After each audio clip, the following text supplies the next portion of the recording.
set down these notes on paper, I'm obsessed by the thought that I may be the last living man on Earth.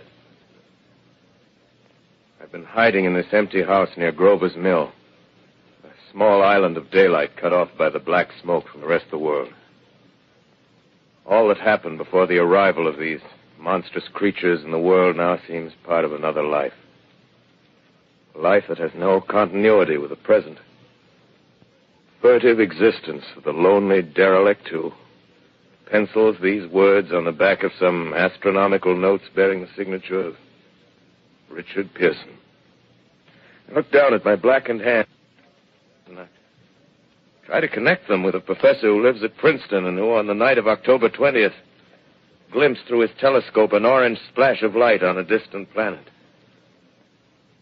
My wife, my colleagues, my students, my books, my observatory, my world. Where are they? Did they ever exist? Am I Richard Pearson? What day is it? Do days exist without calendars? Does time pass when there are no human hands left to wind the clocks? Writing down my daily life, I tell myself I shall preserve human history between the dark covers of this little book that was meant to record the movements of the stars. But to write, I must live, and to live, I must eat. Find moldy bread in the kitchen and an orange not too spoiled to swallow. Keep watch at the window. Time to time, I catch sight of a Martian above the black smoke. The smoke still holds the house in its black coil, but at length there's a hissing sound, and suddenly I see a Martian mounted on his machine, spraying the air with a jet of steam as if to dissipate the smoke. I watch in a corner as his huge metal legs nearly brush against the house. Exhausted by terror, I fall asleep. Morning. Sun streams in the window. The black cloud of gas is lifted, and the scorched meadows to the north look as though a black snowstorm had passed over them. I venture from the house. I make my way to a road, no traffic. Here and there, a wrecked car, baggage overturned, a blackened skeleton. Push on north. For some reason, I feel safer trailing these monsters than running away from them. And I keep a careful watch. I've seen the Martians feed. Should one of their machines appear over the top of trees, I'm ready to fling myself flat on the earth. I come to a chestnut tree. October. Chestnuts are ripe. Fill my pockets. I must keep a line. 2 days I wander in a vague northerly direction through a desolate world. Finally, I notice a living creature. A small red squirrel in a beech tree. I stare at him and wonder. He stares back at me. I believe at that moment the animal and I shared the same emotion. The joy of finding another living being. Push on north. I find dead cows in a brackish field, and beyond the charred ruins of a dairy, a silo remains standing guard over the wasteland like a lighthouse, deserted by the sea. Astride the silo perches a weathercock. The arrow points north. North. Next day, I come to a city. City vaguely familiar in its contours, yet its buildings strangely dwarfed and leveled off as if a giant had sliced off its highest towers with a capricious sweep of his hand. Reached the outskirts. I found Newark. Newark, undemolished but humbled by some whim of the advancing Martians. Presently, with an odd feeling of being watched, I caught sight of something crouching in a doorway. I made a step towards it. It rose up and became a man. A man armed with a large knife. Stop!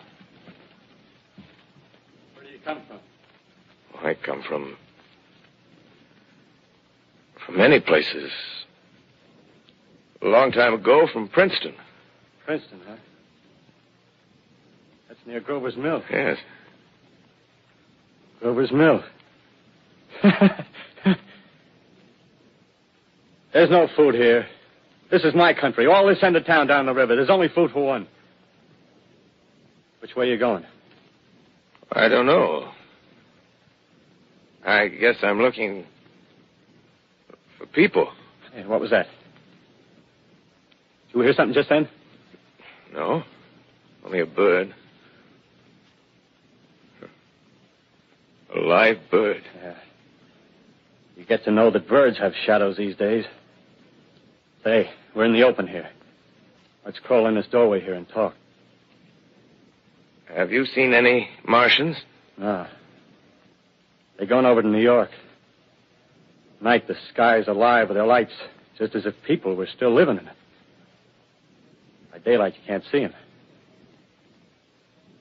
5 days ago, a couple of them carried something big across the flats from the airport.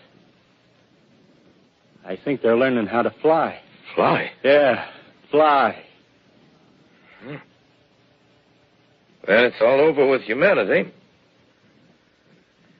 Stranger, there's still you and I. 2 of us left. Yeah. They got themselves in solid. They wrecked the greatest country in the world. Those green stars, they're probably falling somewhere every night. They've only lost one machine. There isn't anything to do. We're done. We're licked. Where were you? You're in a uniform. Yeah, what's left of it. I was in the militia. National Guard. That's good. There wasn't any war. Any more than there's war between men and ants. Yes, but we're eatable ants. I found that out. What'll they do to us? I thought it all out. Right now, we're caught as we're wanted. A Martian only has to go a few miles to get a crowd on the run. But they won't keep on doing that. They'll begin catching us systematic, like keeping the best and storing us in cages and things. They haven't begun on us yet. Not begun? Not begun.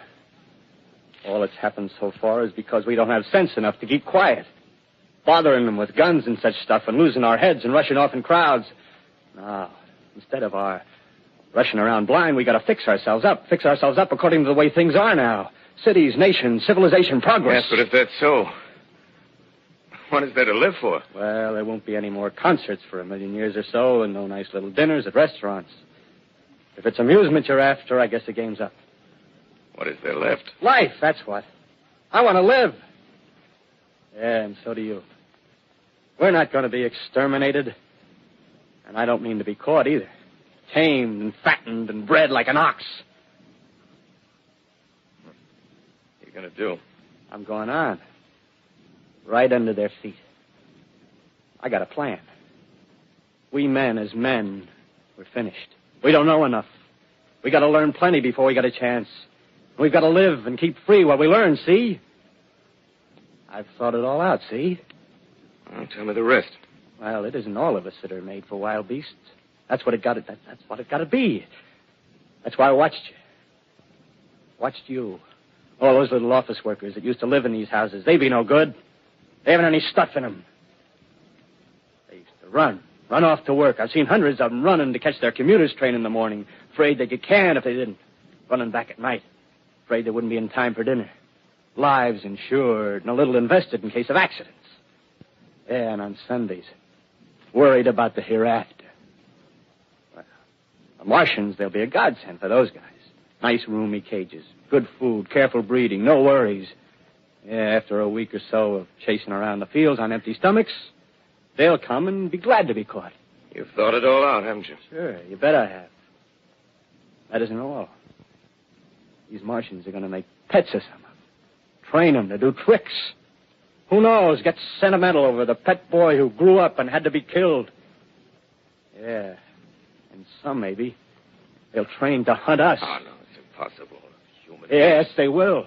There's men who do it gladly. If one of them ever comes after me, by... In